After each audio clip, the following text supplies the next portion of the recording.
Hello and welcome to Breaking the Cycle. My name is Alan Hyde, and I'll be your guide into the world of mental health, recovery, and spirituality. Tonight, I am joined by our producer, Gabe. How are you doing, Gabe? Doing well, man. How are you? I'm doing good, man. It's good to see you. We've been in a bit of a rhythm here lately, haven't we? Yeah, man, we have. Yeah. It's becoming a nice little combination, you know what I'm saying? That's right.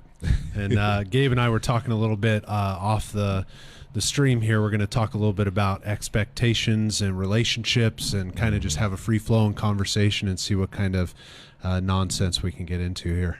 Let's do it. What direction you think when you think of expectations? Where does your mind go first? I mean, the first thing that comes to mind is just the standards that we set for ourselves in relationships, things that we're not going to tolerate, things that we will tolerate.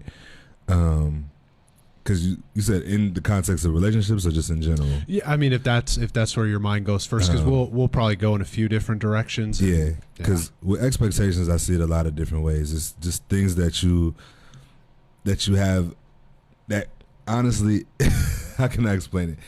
It's really just things that you kind of prepare for in a way, in a sense. Something that I'm trying to find the words without saying expect. It's hard, isn't it? It's difficult. It's really hard. But yeah, just something that you can kind of prepare for in a sense that you know, like, okay, yeah, I anticipate that this is going to happen here. And if it doesn't happen that way, it causes a lot of disappointment. It's kind of like, again, going back to the relationships piece, like it's the standards that we set for ourselves, the things that we expect, the needs that we have in a relationship. I think it's kind of multifaceted in a way. Yeah. What if I told you that in the context of a relationship, every expectation you set is going to be unmet? Would you agree with that? 1000% agree. Yeah. 1000%. Now, what if I told you that not only are they going to be unmet, but if they do go unmet, which expectations will, you might become resentful? Yeah, absolutely. Yeah. Yep. And that's, as you guys are listening along, when an individual comes into, see me in therapy, or, when I'm talking with other therapists or in recovery circles, this is a very common held understanding in relationships that a lot of reasons that relationships find themselves in tension is because they have not just high expectations, but they're placing such expectation on the way that somebody should behave day in and day out. Right, exactly. And man, people get at each other's throats when there's things that they feel aren't being met. Yeah, absolutely. I think that's the dangerous part about going into relationships with expectations. I feel like so many people kind of, again, going back to standards, like people have these things that they've set as standards, but they're really just expectations. Yeah. They're not really standards, because it depends on the situation and how y'all interact or whatever that may be. Yeah. They're really just standards that you put in place, and it's like, oh, if it's not met, then that's below my expectations. So, right. Yeah, and I know we've talked about this in other conversations of, there's such expectation to, like, when you go on your phone and look at social media, there's all kinds of expectations that we're running into, not just in relationships, but the way your body should look and the way you should eat. And then you scroll down Instagram and it's like you're going to get 10 different messages on 10 different ways to do any of those things. Right, exactly. And again, like we talked about it last week, I think, like we're in the space of overconsumption. And with that overconsumption comes a lot of comparison. Yeah. And a lot of those expectations that we have from ourselves really have to do with how other people look on the internet. Yeah. It's not so much about our true desires or what we really want. The expectations that we've created are things that are really not gonna last long. To be honest, they're very surface level, and really, I mean, in the long term, don't necessarily add the value that we think it does. Yeah, and that's something too. It's really important about expectations, because you said something in the beginning about our needs in relationships, and this is kind of what sparked this topic this week. As I was talking with someone earlier in the week about needs in a relationship, and what he noticed he needed at the end of the relationship was in the way he was being treated in the relationship. And really what it boiled down to, wasn't just the surface conversation of like jealousy in relationships, but when they would go out to dinner, him and his significant other, he couldn't even look at the waitress. And he had he had to have a serious conversation with himself about, if she never changes that behavior ever, am I still going to choose this person? And he had been asking himself that question over the course of a couple months, because he'd been dating this girl for a year, and the answer was no. And so then the boundary had to come in of, if my answer is no, that I wouldn't choose this person if she doesn't change that behavior, I need to get out of the relationship. And I think a lot of times I talk with people about that can sound pretty harsh, but imagine that behavior never changes, and here you are 25 years later. Now and you're miserable. Yeah, and it comes to a head. Yeah. What do you think are needs in a relationship? For me personally, or Sure. Yeah. I mean, for me, I need to be able to. I need comfortability. And comfortability in the sense of just being able to be myself around you, crack jokes with you. Like I need that banter. Like that's a big thing for me. Like I play a lot. With the people that I'm connected to. So that's a big thing for me, a sense of humor. On top of the fact of just like kind of creating a peaceful environment. I don't do well with drama. I don't do well with loud arguments. I don't do back and forths. To me, I just don't see the value in that when we could just discuss whatever the issue is. So communication in that way, just constant respect on both sides, both parties involved. Like it has to be mutual respect. I think those are the biggest things for me personally. So humor, peace, like peace of mind, peace and serenity, communication, right, and respect. They're pretty big ones. If you were to reflect on this for a moment, what do you think the word that you said the most when you were answering me was? It's one letter. It's one letter. I. Yeah.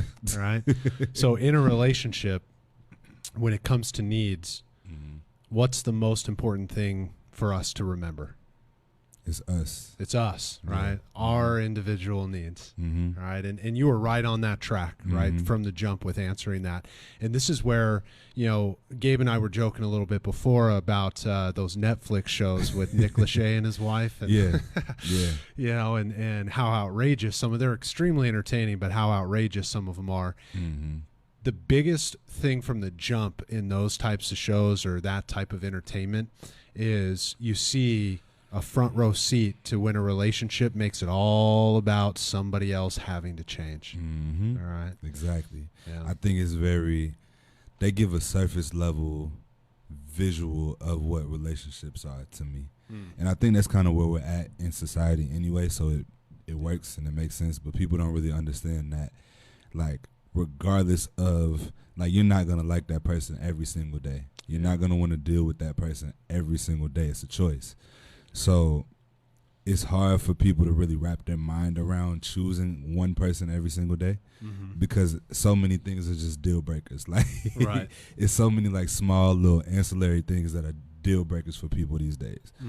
And they're not really willing to work through anything. It's just like, I need you to come as a finished package, ready to go. Yeah, and that's it's a good point to highlight, Gabe, because if the needs are ours, right, I'm already setting myself up for failure in a relationship if in the beginning I go into it and I'm going to nitpick what you've got going on. Yeah, exactly. Because we have no control over that person meeting those needs, do we? Not at all. Not at all. I mean, the problem is everybody's looking to get into relationships to be happy. Happiness is not a guarantee. Right. Happiness is a choice that you make with yourself. It has nothing to do with somebody else. Yeah. And so, and I don't know what everybody listening believes, but I know what I believe, and God never promised us happiness 24/7. Yeah. Actually, quite the opposite. Exactly. Right? It's like a line from one of my favorite books. The first line of the book says, "Life is suffering." Yeah. Period. Exactly. Right? There's no justifications to that. There's no one's getting out of that one. Yeah. You know, and if people think that's not going to happen in relationships, well, they're going to find out. Yeah. You know? And I think that's the biggest part of why the divorce rate is so high. Yeah. Because people got into it for the wrong reasons. Like, you got into a marriage and a relationship to check a box. It wasn't really, because love, to me, when you talk about love, it's a choice every single day. Like, I choose to show up for you. I choose to show up in a way where you know that I love you. Yeah. It's action. And a lot of people don't want to put that action in, that work in. Yeah, it's because in order to show up for somebody else, right? Like, if I'm going to show up for my significant other, but I haven't been showing up for me, all right? It's not a switch that you can just flip on. Yeah. And you see that, like, I've seen that a lot in my career where, the hope is that, like you said, they want the happiness, they want the dopamine, right? But it's always what the other person is doing wrong. Yeah. But anytime we can identify what another person is doing wrong, it's because we're fixated and focused on them without looking at ourselves. Yeah. And, I always put it to my clients the way my therapist put it to me, is that we attract the level of health in which we embody, right? Absolutely. So the healthier we are, the healthier partner we attract. Absolutely. Have you found that to be true in your years of dating? 1,000%. Yeah. In every stage of me dating, I could say that the person that I attracted was a reflection of me at that time. Yeah. And it's very interesting, some of the experiences that I've had with that, just because it was such a, like, the reason why I say I don't do drama now is because I did do drama back then. Like, yeah. And I had those back and forths. I had those loud screaming matches. Like, I'm not doing that no more because I've experienced it and I know it wasn't healthy for me. And so, again, I think a lot of going back to expectations, a lot of those expectations are things that we create because of what we've been through. Yeah. And a lot of times it's not fair to the new person because you're bringing all of that stuff to that new situation. Yeah, it's a big turning point I realized for myself in my recovery, was that all of my expectations were rooted in my resentments out of unresolved issues. And like, like you were saying too, it's like I didn't have those resentments out of nowhere. I had those resentments because I had been in those situations, and especially in relationships. It was a revolving door, finding myself with the type of women that were going to reconfirm every resentment I had before so that I could try to master it and do it better, only to find that I got kicked in the teeth again. Yeah, some of them will create new ones. Yeah. That you didn't know was there. Yeah. Like, it's like just even, I'm thinking back, oh my gosh, I've had so many experiences with just being in a situation that felt so perfect and then getting into it a few months into it and I'm like, oh, I can't stand this person. Yeah. Like, oh, this is a totally different person than the person I was introduced to. Yeah. So I think that's a realization for a lot of people. Yeah, it's I talk with a lot of 12-steppers. Obviously, I don't typically out my anonymity here, but I'm a 12-stepper myself, and what we find in the 12-step recovery process is when we get to the fourth step is the ego, right? The pride, the self-centeredness, the selfishness, the resentment, the fear, all of those aspects, right? That kind of they lump themselves in, and I've always liked the way my therapist put it, is like we have our cameras on tripods here. Yeah. It's like a intense relationship is built on the tripod of intensity, drama, and chaos. And when we don't realize by looking at ourselves in that reflection, because not everybody has to be in an addictive process. Not everybody has to be coming from an alcoholic home to have that base human desire for like drama. Right. And some are better at reeling it in than others. Like there are millions of people out there that were way fucking better than me at reeling those things in. I can say that. But when you were saying like, oh man, this is the one, right? That intensity, I catch that with my clients all the time of like, oh, we moved in within a month. It's like, that's intense. Another one too that I was definitely victim of for a really long time was like, man, I'll sleep with a girl on the first night I met her. And it would just destroy any chance of long-term getting to know her. I just didn't know that at the time. And again, like I was the same way. Like it was so easy not to like talk myself up, but you know what I'm saying? Like it was just very easy to do. And you kind of kill the opportunity to really indulge and get to know a person before you cross that line. Because once you cross that line, there is no coming back from it. And there's a lot that comes with having any type of sexual intercourse or relations early in a relationship. Like it can be a detriment to y'all's growth. And I had never thought about it. And my therapist is she's a 35-year, she's getting ready to retire. But hearing from the female perspective, I started working with her probably about 5 years ago. And when she laid it out for me of like, when you get into bed with a woman, things change for her in a way that doesn't change for guys. Right? It kind of happens to us a little bit later of like, oh shit, I'm actually into this girl. But one of the things I never fathomed and never talked about or thought about was when you enter into like the sexual side of things with a female, she's going to start to legitimize that sexual act. She wants to legitimize that. So then the conversations of commitment in her own mind start before you even know, or, depending on how stable she is, they could start coming right away. Of like, hey, where's the commitment? You ain't shit. Like what's going on here? It unlocks a lot of, because I know so many women who have been through a lot of trauma in that regard, because it comes from a place of I want to feel loved. I know so many women who didn't grow up with a father in the home or a mother in the home, and so like they act out of what they missed. And so in those situations, I mean, being totally honest, I didn't handle all of those with care. I just didn't. Like I didn't have the bandwidth or the understanding to even handle those situations properly. So I would just, because I was in it for my own self-interest. I was in it for what I could get out of it, and for most men it's sex.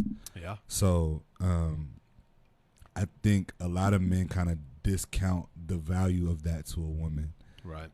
Because for us it's simple. For them, it's not as simple. It's a little bit more complex. And I completely relate on that. And I always kind of put this tidbit out there too, like for those who are listening, if someone from my past were to stumble upon hearing me talk about these topics, I would, just, there are a lot of people in my life I've made amends to, but for those, who have been in my life, you're valuable. You're a wonderful person. Never meant to hurt you. Right. But, those were my shortcomings and things I needed to work through. And so there's a certain point where like, I'm not going to apologize only from the standpoint of like, it'd be better if I took accountability, and part of that, like we've been talking about and touching on, and for men listening too, part of that accountability is we stop hurting people, and it's interesting in that realm, I think, always, because it's like, well, sex is pleasurable and relationships are pleasurable, but when not handled with care, it becomes a really painful situation. And to that point, I just feel like for men, we treat sex like a stat. It's something that, if especially being young and coming up through high school, and you got uncles and all the OGs telling you like, oh, I know you getting some, right? Like it's that type of conversation at a very, very young age for a lot of men. And it was all about that. It was like we're doing it for sport. And then you don't realize that there's another person attached to that thing that you're entering. Without being vulgar. But absolutely. It's a human attached to that. Right. And so I just think that we have to do a better job of protecting those hearts. Well, especially in today's day and age where the conversation's so tumultuous that, if we weren't in a setting between two dudes who trust each other, you know, who knows what the conversation would devolve into, because a lot of people are hurt and a lot of people have ideologies around this stuff. But the reality is plain and simple of, like, you know, when you get dudes together to talk about this, they're willing to be reasonable. Yeah. And that's got to be part of the conversation too, so that good men can be heard, so that women and other men, or whatever the case, can be protected, you know, from being hurt. Exactly. Yeah. It's the truth. I mean, we just have to do better as a whole. I think society has kind of put us in a position where it's like, okay, you have to be doing X, Y, Z. And I think it's even a different experience for black men as well, just because of the fact that, like, a lot of the faces that we see on TV, a lot of the people that we look up to in our culture, it's money, cars, clothes, and women. That's what we see the majority of the time. Our images, we're so much more than that, but the images that we see on screen are usually that. Yeah. And so for us, it automatically creates a different dynamic in regards to women. It creates a different dynamic in regards to how we handle sex, how we handle money, how we handle a lot of different things in our culture. And so, I mean, that's getting into a whole different conversation. But I think it's really important too, and we had kind of touched on this a little bit. And I think a good bridge in that conversation is, like, when you were stating the other show about the strong family unit that you come from. Yeah. It's like, in those realms with such expectation placed on young black men, right? That's the antidote, isn't it? Yeah, it is. Right? Strong family ties. It is. I think so. I'm very blessed, and I recognize that. I have a lot of friends, a lot of people that were close to me that didn't grow up with both parents. Actually, matter of fact, the majority of my friends that were in my circle did not grow up with both of their parents in the household. So I think about that, and I'm like, I consider myself extremely, extremely blessed, because that's not the norm. Like, you have to, if I do a history lesson a little bit, like, a lot of the welfare money was allocated based upon a father not being in the home. Yeah. So because we were in positions of struggle, like, we have mothers who decided, okay, no, I'm not having a father in this home. I need that check. Yeah. So they're sacrificing the relationship of the father for a check. And so you see kind of what that turns into. The family unit is completely disrupted. Yeah. And so, I mean, not to get too deep. But No, depth is the name of the game, right? It's like, we got to be able to have these conversations. And I agree with you in the sense of, like, in any system, when you're incentivized to do something that, you know, on the surface isn't going to look destructive, but then causes destruction, it's a lot harder to pull those teeth back than it is to just do what's right up front. Exactly. And our government did not do what was right up front. No. They screwed a lot of people. On so many levels. Yeah. So many levels. I mean, the prison system, don't even get me started on the crack epidemic and all of the different layers to that that affected black people in kind of where we are today.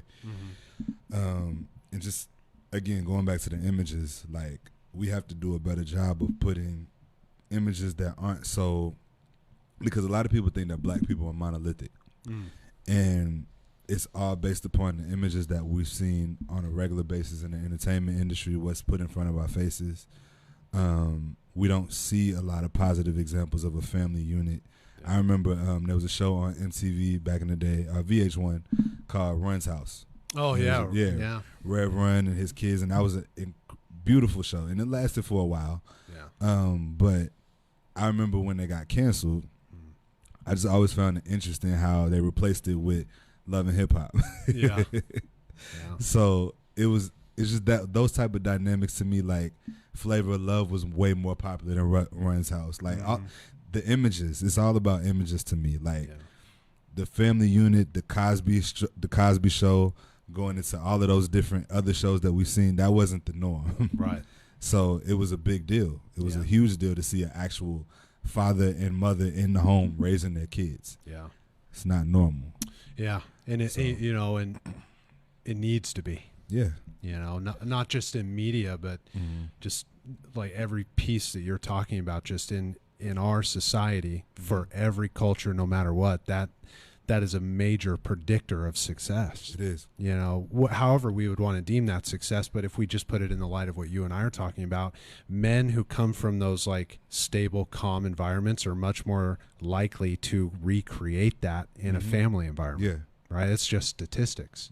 We know certainly that the larger percentages of statistics are of like domestic violence and single parent homes are a product of exactly that. Yeah, exactly. I mean, it's so many pieces that took parents out of their homes. Yeah.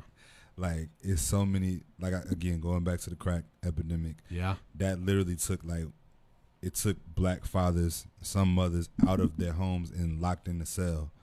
Now you got a kid being raised by a grandparent or a single parent. Yeah. That really, there's no structure around that. And so now the cycle continues.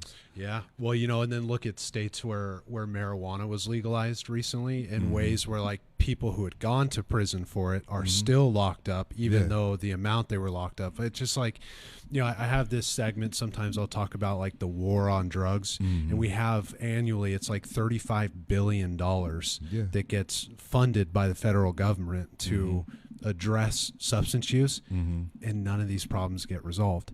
So it begs the question, number one, where is that money going? And the reality is it's going towards systems that are completely broken, prison systems that do not, you know, represent the justice in the way that I think probably a free society would want it to. Not at all. Right.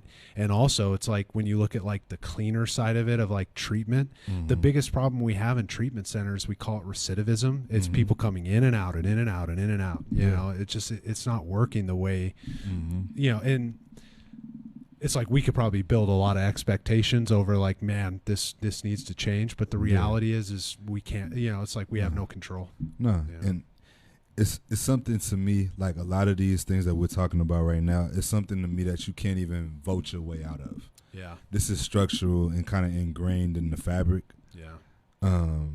And to try to undo that at this point, it's going to be years and years of work to really undo that, and it has to be diligent people to do that. Like, there's certain people that really have the ideology that everything is perfect.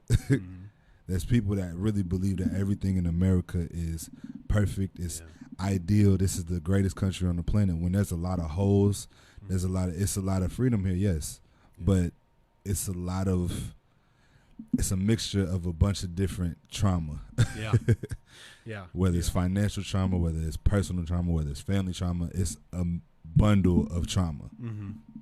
And I stand on the line too of agreement in that regards. Just like we're on a very delicate line, I think, in Western culture these days, especially because we have this freedom. You know, to talk about these things. It's like the pendulum, I think, will always course correct in a way where, you know, things will be somewhat manageable, right? But like we were saying before, pulling those teeth back so that everybody's on an equal playing field, it's like some of that damage has gone way too far. It would take years. It's irreparable damage, like, to be totally honest. Like I said, it's in the DNA of the country. Like, it started with stealing of land of people who are already here.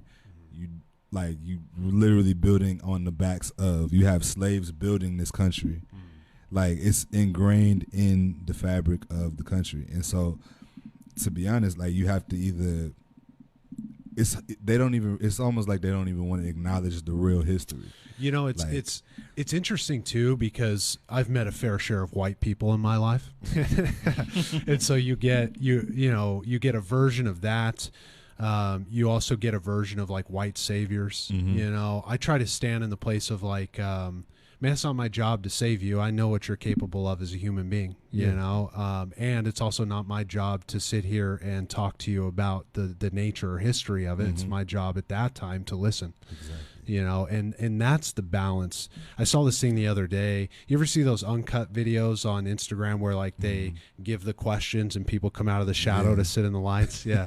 And there was this one where it was this conversation, you know, to a degree they were, you know, having some other conversations, but a lot of times it's like that. It's that dangerous white dude who sits on the college campus, who he's got the fucking band T-shirts on, you know, looks like he hasn't showered, but he's kind of like waiting in the bushes to like console the girl, you know, he's that guy, right? And then he turns into the white savior, you know, on these kind of like ideological points where now he's explaining to the African American men and women in that group what they've been through and why these, you know, are like why welfare's not bad. And it's like, bro, shut up. Like, and one of them had the audacity to literally say like, you know I'm a white savior, but I really feel like I have to save people. I'm just going to do it. And that's the problem. If we come back to like even the concept we started talking about tonight of expectations, that's the problem, is people think they have that control and they don't. They just don't. That's been the whole problem since the beginning, is people trying to control each other. Exactly. And I could get way too passionate about I'm this. right there with you, because that's the thing for me. Like I went to school in the suburbs, right? So I experienced a lot of that, a lot of those different dynamics. I experienced the white kid that said, I don't see color. If you don't see color, you don't see me. Yeah.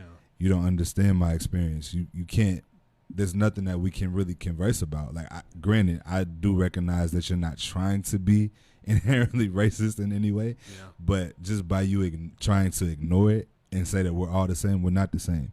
We all come with different experiences. We come with different backgrounds. We come with different day-to-day lives. So it's for you to say that you don't see color, that's problematic for me too. And it's just, I went to school during the Trayvon Martin, Mike Brown era. That was the whole time. So I'm hearing all of these different conversations, and I'm having to just let them have it.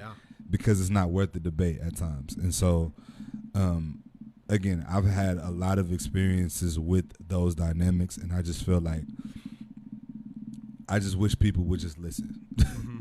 And that's really, you know, what's funny is as I was hearing you share this right now, that's what I was thinking, is like, you and I listen to each other when we have these conversations.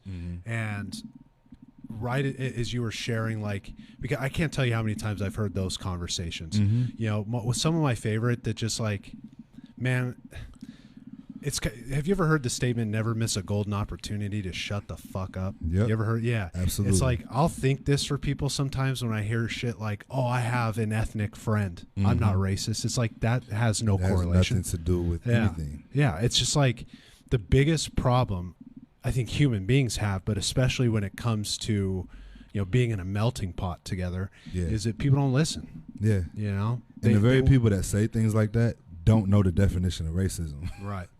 Like, they literally don't know. Like, definition of racism has to do with systematic oppression. It's not just a prejudice. It's not just the way that I feel about a certain group of people. It has nothing to do with that. It's structural. So inherently, the country as a whole was founded on racist ideology. It's the bottom line. And so that's what people miss. Yeah. What I think there's a lot of truth in that, and also you've acknowledged this too, and I'd be curious your perspective as well, because I think this whole conversation is really good in the sense of like letting go of control. It's like, what do we do with a system where it's simultaneously had some really fucked up roots and maybe capitalistically one of the best societies that's ever existed in that way? How do we navigate that? It's such an interesting thing, because I feel that the people that benefit from the capitalistic ways of America aren't us. Yeah, true. It's not us. Like, we still operate with the same stuff we've been operating since we came over here from Africa. Like, it's really, I mean, granted, we're free now, we're not slaves no more, obviously, but I'm just saying, in the sense of financial ability to really affect change or do anything, like, we don't have the ability to truthfully do that. And so we can do it on some levels. Like we can build schools here independently. We have rich people in our culture that really have made some differences and tried to make a difference. But on a level that the government plays on, it's not a lot of us that can really affect anything. Yeah. Certainly. I think the best guys like you and I can do is have these conversations. Yeah, exactly. And just keep the conversation going. I think people are afraid of these conversations because they're not used to it being peaceful. Yeah. Like there's people, I'm one of those people too. Like I recognize that so many people have difference of opinion. There's people that's going to hear this and be like, I don't agree with that. Okay, fine. That's your opinion. You're entitled there's to that. people that'll listen to this on both sides of our ethnic backgrounds and be like, well, they shouldn't be talking to it. It's like the level of insanity knows no bounds. Yeah, exactly. And I think that's the important part, though, is us having this conversation. I can have this conversation with black people all day. It's easy. We all on the same side. We see the same stuff. Yeah. So I like having this conversation with somebody that has a different viewpoint that comes from a different perspective and a different experience because it expands the conversation. Yeah. Well, I don't know if you've noticed, right, but we've already had a few moments where it's like, we're explaining from the two different perspectives and it's not exactly aligned, right? But we hear each other, and that's like when you see the polarized parts of the conversation, it's not even that they're not on the same page. It's that they're not viewing the conversation as equal. Right. It's like, the reason I think a big part that you've already touched on is we were raised in different cultures. So it's like, of course I have a different worldview, but I also like the point that you pointed out is like, I think people are afraid to have these conversations until they start to get around enough people, which that's a huge piece of relationships and broadening your perspectives is like, you got to get around people and realize like people aren't scary, man. White, black, Asian, Hispanic, we're not scary. At the end of the day, we live different experiences. We have different day-to-day lives, but we're still human. We bleed the same. And I think when you get to the point of understanding that we're all human, you're more open to different perspectives. And I find it interesting, too, because I was reading about Ron DeSantis in Florida and his critical race theory stuff that he has going on down there. Yeah, what do you think of that? I think it's dismissive of history. It's another example of a person in power being able to diminish what really took place. And I think to us it's not fair because we don't get a lot of black history in school anyway. It's surface level. It's Frederick Douglass, Martin Luther King. They don't even touch on Malcolm X. I learned about Malcolm X on my own. It's fascinating that they don't. Yeah, anyway. It's very surface level understanding of black history. We go from slavery to Jim Crow. They touch on slavery, touch on Jim Crow. No, don't go into no detail. You go through during that slavery Jim Crow time. You touch on Frederick Douglass. Never hear nothing about Marcus Garvey though. It's certain historical figures in black history that we don't get taught. I had a grandmother that literally every summer I would be in St. Louis. She used to make me learn about a new black history figure. It was a weekly thing. Like I would spend, once I moved to Texas, I'm originally from that area, I would go back there every year.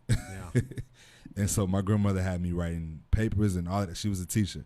So those things, I had to learn that. I had parents who were very into black culture, black history. And so I learned a lot of that on my own with the help of my family. It wasn't in the school system. So to already impart critical race theory and on top of the new DEI restrictions where they're not acknowledging affirmative action no more, it's like, again, it's revisionist history to me. Like, you don't know why affirmative action was put into place. It was put into place because we weren't given an opportunity to go to a Harvard or a Yale or a Princeton. We weren't given those opportunities. Which is why we created our own HBCUs. Right. So, again, like I just think that it's dismissive of history.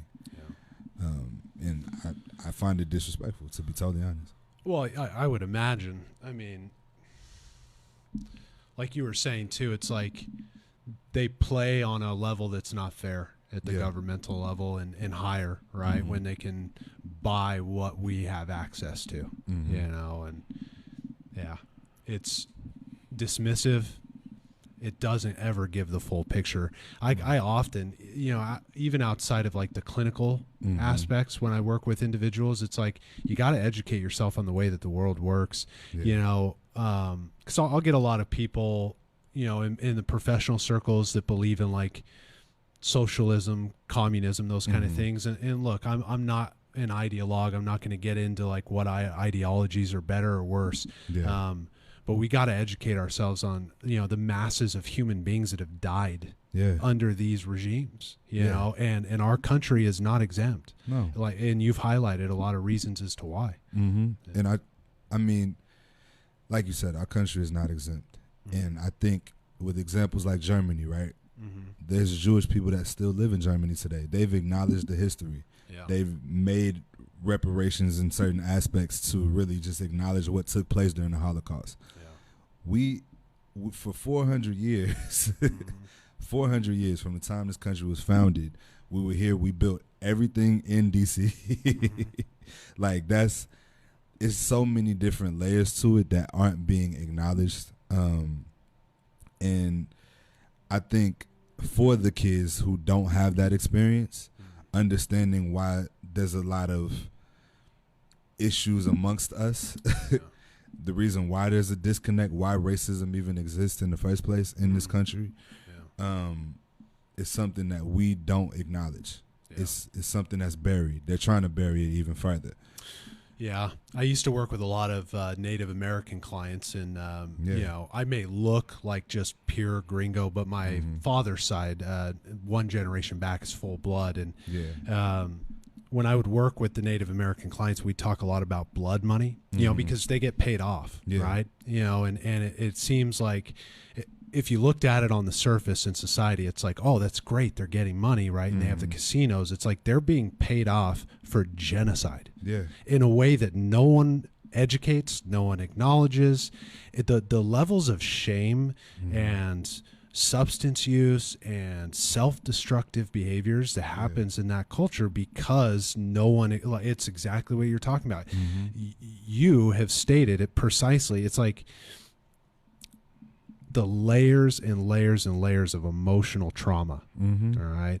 And it's generational. Yeah. And that's the problem with the conversation at a societal level is like, oh, well, why can't we just get past this? It's like, that's not the solution either. No. You know, that's never the solution. First of all, pain is the solution. Separating mothers from their kids. Yeah. You're never going to get past literally beating somebody in front of other people that look like them. Yeah. You're never going to get past having to march for the right to vote. Yeah. You're never going to get past all of these different things. Like it goes, I'm going way back, but you don't have to go that far back. No. Yeah. You don't have to go that far back. Yeah. So I think until that history is acknowledged and people really get a grasp of what was really going on back then, and I don't want to get into the reparations conversation because I don't know how I feel about that. Yeah, I mean, we probably need more time anyway. Yeah, exactly. But it's a difficult thing because I don't know how that would even happen today. But I will just say that acknowledgement is the first step. Just having a real understanding of why we are the way that we are, why we come with a chip on our shoulder sometimes, like why we, like I even use the example of Jay-Z at the Grammys, like why we have to say things like that on stage, because even to this day there's things that we do, that we produce, that is not acknowledged, and or it's overshadowed by somebody else who it shouldn't be overshadowed by. I'll put it like that. Yeah. So, yeah. Yeah. You know, it's, I guess maybe that's on our level. maybe that is one way that, God, how to say this? It's like, you know how we don't have enough power to affect the change, but at this level, we get